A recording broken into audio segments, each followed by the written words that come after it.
Baik, salam sehat, salam cerdas, Bapak Ibu sekalian, asisten dosen, pengajar dan course creator.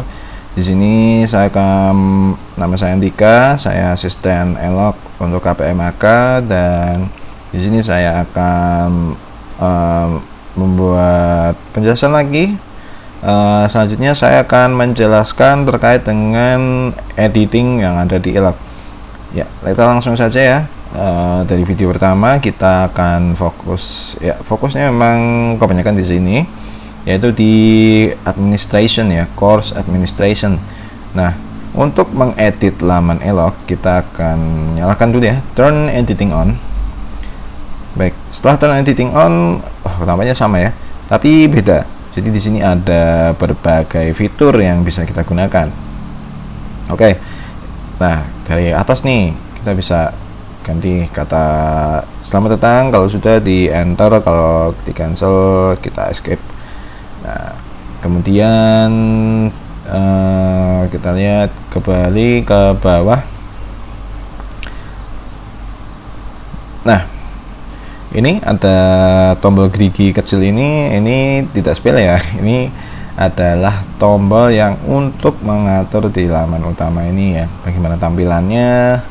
Ya, kita klik ya tadi tombol geriginya. Section name tadi di awal juga bisa kita ganti. Nah, ini dia summary. Jadi ini dimana dibuat untuk lamannya, bagaimana kita bisa mengganti dan lain sebagainya. Untuk membuat tampilan-tampilan seperti icon seperti ini, bagaimana membuat foto seperti ini. Mungkin Bapak Ibu sekalian membutuhkan berbagai bantuan atau ilmuwan ya, terutama ilmu pemrograman HTML. Di situ kalau memang Bapak Ibu memang bisa ya, di sini ada berbagai fitur ya, seperti Word bisa menambahkan video, audio, file, kemudian mengedit kode HTML. Di sini dimana saya embed video dari YouTube untuk menjadi video tutorial. Kalau sudah save change, kita akan kembali lagi ke halaman utama. Baik, selanjutnya saya menggunakan berbagai tools untuk membuat tampilan di sini. Mungkin Bapak Ibu sekalian juga jika ingin membuat course sendiri, kemudian ingin membuat tampilan-tampilan yang lebih menarik, bagaimana caranya? Nah, di sini ada opsi yaitu add an activity or resource. Ada berbagai macam. Baik, saya akan jelaskan yang berbagai yang biasanya sering digunakan. Yang pertama ada assignment.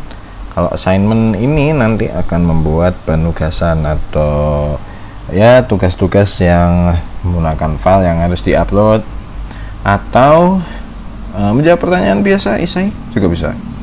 Ya, tapi itu biasanya nanti akan menggunakan fitur quiz. Attendance, kalau attendance ini dia adalah semacam absensi ya. Absensi ini juga bisa digunakan.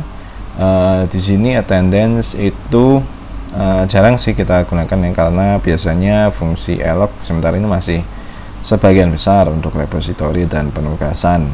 Jadi belum kita real, kita masuk benar-benar jam itu harus masuk ELOK ya, ini jarang digunakan.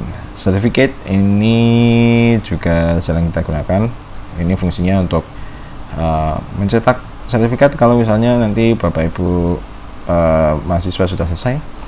Fitur chat ini juga jarang digunakan ya, karena sudah ada medsos lain yang lebih gampang. Chat ini ya nanti bisa real time, misalnya Bapak Ibu dosen sedang online, ada mahasiswa juga online. Nah, itu bisa chat real time, ataupun nanti dibalas ketika sedang online masing-masing. Misalnya mahasiswa tanya ke Bapak Ibu dosen tapi belum online, belum masuk ke ELOK, dan nanti ketika Bapak Ibu dosen, pengajar, asisten masuk ke ELOK, nanti akan ada notifikasi chat. Quiz ini sering digunakan ya. Custom certificate sama dengan certificate. Database, jadi database ini sebetulnya bisa untuk menampung berbagai macam file-file pendukung dari Elok, yaitu bisa ada web, buku, link, jurnal dan lain sebagainya. Di sini jarang digunakan juga ya. External tools ini untuk kalau misalnya ada perangkat-perangkat tambahan add-on ya, biasanya add-on yang bisa ditambahkan. Feedback. Nah, feedback ini fitur yang bisa digunakan untuk mengkoleksi berbagai macam apa ya, tadi mungkin di bawah ada saran, kritik. Nah, ini bisa di kolom feedback. Forum. Nah, forum ini untuk membuat forum ya, bagaimana nanti dari mahasiswa bisa membuat topik diskusi, dari guru bisa membuat topik diskusi, bisa saling reply dan lain sebagainya. Glossary sering digunakan. Untuk glossary ini sebenarnya dia mungkin kita akan pelajari lebih lanjut ya, nanti kita memang jarang digunakan. Lesson juga sering digunakan, mungkin akan lebih dieksplor lebih lanjut ya. Bisa dari pihak PK-nya nanti mungkin memberikan pelatihan lagi untuk fungsi-fungsi lainnya. SCORM package juga jarang digunakan, sepertinya ini add-on dari SCORM. Simple activity. Survei ini jangan disamakan dengan feedback ya. Kebanyakan mungkin kita mau bikin survei bagaimana kepuasan mahasiswa dengan Elok. Nah, ini berbeda Bapak Ibu. Survei yang ada di sini itu adalah modul survei yang sudah menggunakan standarisasi dari tools penilaian mata kuliah online. Jadi nanti hasilnya itu sudah terolah sendiri dari instrumen surveinya. Istilahnya kalau misalnya Bapak Ibu hanya ingin melakukan pertanyaan manual, misalnya sudah seberapa sukakah dengan ada AKP maka, ya itu pertanyaan-pertanyaan seperti itu tidak bisa ditambahkan di fitur survei ini. Jika Bapak Ibu ingin melakukan survei yang customize dan mungkin hasilnya ya pendapat terbuka lah, itu menggunakan fitur feedback. Kalau survei ini dia sudah terintegrasi dengan instrumen survei yang biasa dikenal di dunia ilmu pendidikan ya. Webex meeting. Jadi Elok ini sudah terintegrasi dengan Webex meeting. Webex meeting ini nanti kita bisa atur kapan mau melakukan Webex meeting dan sebagainya. Wiki, fitur wiki ini kita belum pernah pakai ya. Workshop juga belum. Mungkin nanti kedepannya bisa dilakukan sosialisasi oleh PK ya, bagaimana fitur-fitur lain yang belum sempat saya jelaskan. Oke. Fitur book ini untuk membaca berbagai resources media, dimana nanti bentuknya akan seperti buku, tapi memang jarang digunakan juga karena mahasiswa sendiri masih lebih suka dengan model repository file mentah dengan ini fitur file. Jadi nanti kita bisa upload file dan lain sebagainya. Folder ini sebenarnya untuk lebih menata dari file, dimana kalau file itu satuan, folder ini bisa di package. IMS content package ini jarang digunakan juga.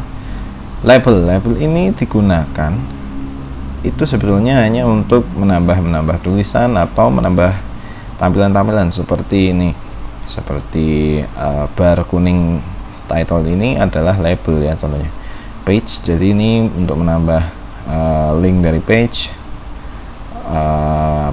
Kalau bedanya dengan URL, kalau URL nanti hanya link text linknya aja. Kalau page nanti kita bisa langsung menginputkan laman eksternal yang mendukung pembelajaran Elok. Begitu. Itu untuk add activity and resource. Nah, berbagai activity dan resource itu sebetulnya punya opsi-opsi lain. Nah, misalnya bisa dipindahkan, move right, nanti akan pindah ke sebelah kanan. Hide misalnya nanti ingin di hide dari mahasiswa atau yang lainnya. Duplicate misalnya ingin diduplikasi untuk membantu mempercepat ya, menambah penampilan atau gimana. Assign role ini role apa saja yang bisa melihat atau harus melihat dari activity atau resource ini. Delete dari activity and resource. Begitu untuk fitur-fiturnya. Kemudian saya lanjutkan sedikit, nanti untuk setiap dari masing-masing resource tadi akan saya buat tutorial juga. Kemudian sekalian ini adalah pengaturan terkait dari masing-masing topik. Ini bisa dilakukan kalau kita opsi course-nya seperti di video pertama tadi saya jelaskan, itu menggunakan collapse format. Section name, kemudian di summary ini kosong ya, karena saya menggunakan tadi berbagai activity and resource seperti label dan lain sebagainya untuk memberikan tulisan di dalamnya. Restrict access, ini kalau misalnya mau membuat restriksi buat beberapa user. Oke, mungkin untuk awal-awal dari fitur editing seperti itu, kita selanjutnya video-video selanjutnya saya akan jelaskan dari masing-masing tadi activity atau resource yang kita gunakan. Terima kasih, salam sehat, salam cerdas.